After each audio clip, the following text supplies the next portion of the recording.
What's going on YouTube? We're your Blocks Guides, Finn. And Cronite. And today we're playing One Piece Online Rebirth. And yeah, let's get started with the video. So when you first join this game, you may be wondering why the heck you can't punch people, and you go up to them and you go, I'm trying to hit them. Well, if they equip your fist, then that will start it off. You do a basic 8 damage, unless somebody's an Oni to take reduced damage. You can click to the M1. If you find a stick or a pipe, you can pick it up and equip it to your weapon slot. You can access your weapon slot by the save tool on the left hand side.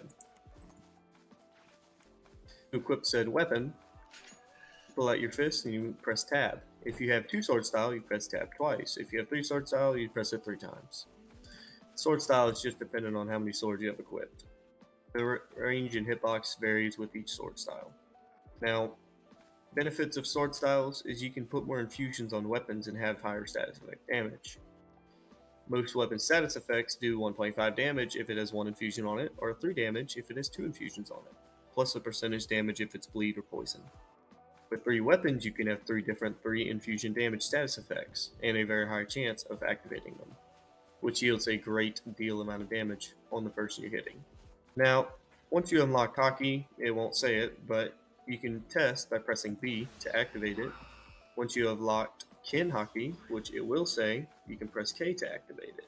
These Haki types are found by fighting a great deal, and mostly fighting higher level players and dying a lot.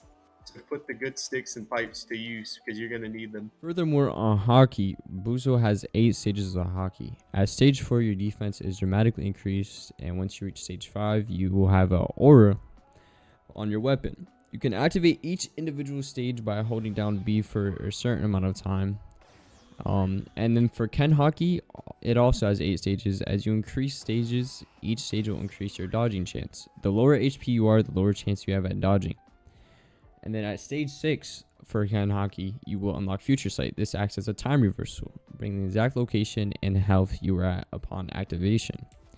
And then for Hail Haki, it is a 1 out of 15 chance upon spawning into the game.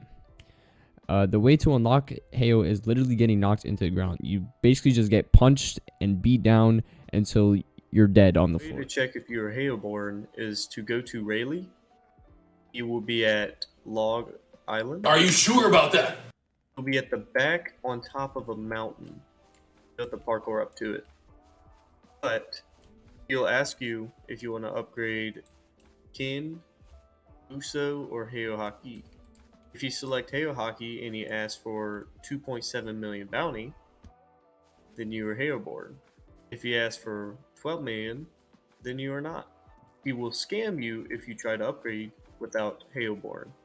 You just lose all your money and bounty that you saved up for it. It is better to upgrade your Buso or Kin after you've got them moderately leveled. Say Buso 3, you can upgrade to Buso 4, but he can't upgrade you past Buso 4 or Kin 4. So let's talk about something that actually makes the One Piece world interesting. We all love devil fruits, don't we? Those little fruits that would make pirates not be able to swim. Kind of a silly situation.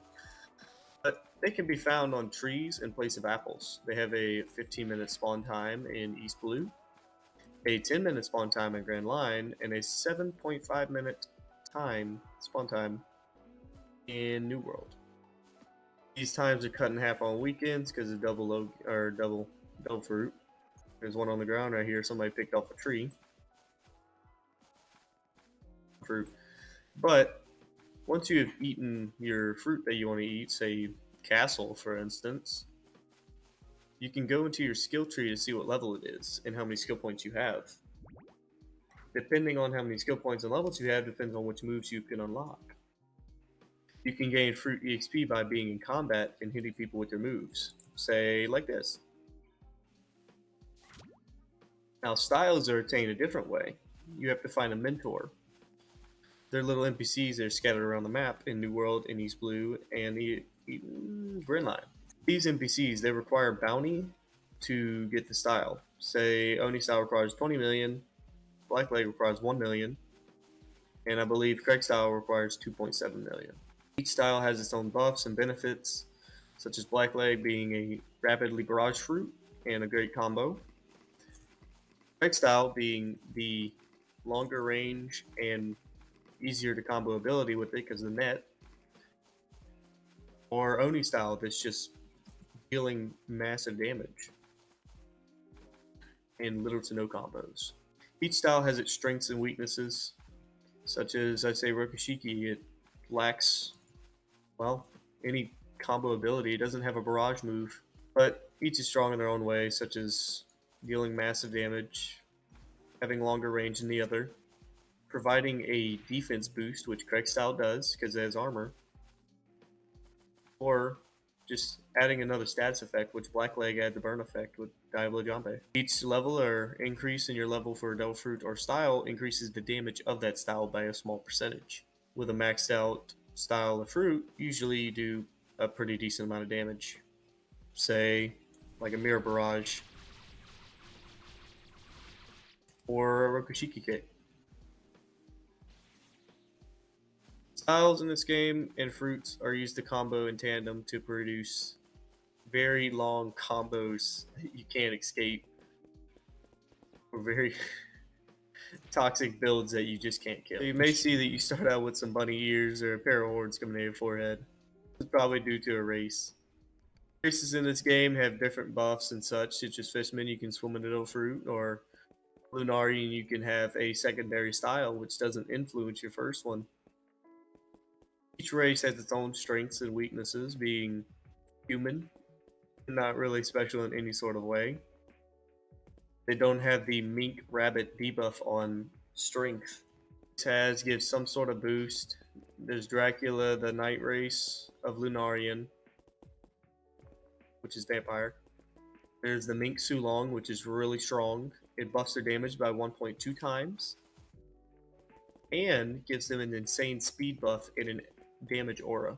Each race contributes to a little bit of a defense buff, depending on which race you are. The higher defense buffs being Oni and Lunarian. Lunarian being the rarest at 0.5% chance to get, although one of the more common races in this game because everybody has it. Races can be coupled with different benefits, such as if you have, I don't know, a Fire Oni, which is Devil Oni, they have a Fire Knight form, Mira, and an infusion with Flame on their sword. On almost every M1, they're going to deal burn damage no matter what. It's just too high of a chance. With Lunarian, you can follow up with a Flame Dragon, or you can swap form, which is to deactivate your flame on the back, to go faster. You lose the 20% defense buff. Okay, so for the benefits of being a pirate or marine, pirates don't really have any benefits. They just get more bounty from marines, while marines, on the other hand, they can't hurt each other at all, actually, and they get more bounty from pirates. So it's basically the exact opposite of a pirate. And then the higher ranked marines can spawn a PX. The higher Busos with Ryu do more damage to PXs, while the lower Busos do little damage, which makes them pretty deadly to lower Busos. And then as you can see, there's a flag right here. These flags provide money and EXP to people inside of a crew. You can join or create a crew by going to the crew options on the left right there. And then it'll say invitations. You can join a crew for there if you haven't gotten invited. Or you could just create one and simply just create a flag and claim a flag yourself. And the flags, they provide a constant flow of bounty and money. This occurs every minute, like 3 minutes. Once the flag is claimed, you'll see that it'll rise to the top, turn black, and it'll produce a green aura.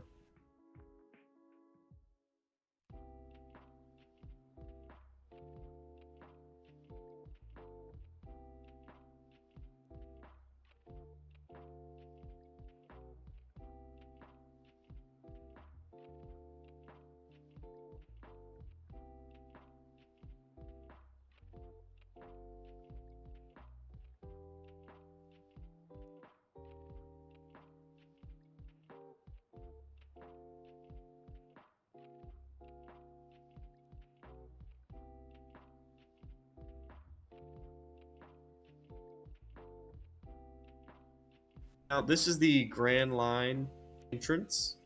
To get into Grand Line, it's a little bit buggy. What you have to do is you have to ram your ship into the invisible wall and then go jump against it. From Grand Line, Say you spawned at Desarosa or something, you need to find Sabadi. You can spawn there if you reset a few times and not set your spawn on a different island. Once you have set your spawn at Sabadi, you can go to the little rock next to the island. It's on the right side if you're facing away from the giant wall. There will be a Fishman Island if you go down the little hole that's in the rock. If you Geppo and you find the big bowl, the big old dome inside the Fishman area, you can find the New World teleporter. Once you go to New World, you'll be spawned at Desarosa. Right behind Desarosa, on the right side, facing the wall, away from the wall again, you can find a little black tunnel that will lead you back to Grand Line. You have to jump against this tunnel. You cannot go into it since it's merely just a wall and a teleport spot. You can bypass the teleportation on Grand Line in New World just by merely going around the giant wall. Takes a while though. Not really worth it since you lose the New World EXP. If you go from Grand Line to New World without using the teleporter, you still have Grand Line EXP. If you go with New World back to Grand Line, you have New World EXP. The teleporter is what sets your EXP gain. It is better to fight and spar to get your hotkey broken in New World than it is Grand Line, and it is better in Grand Line than it is East Blue.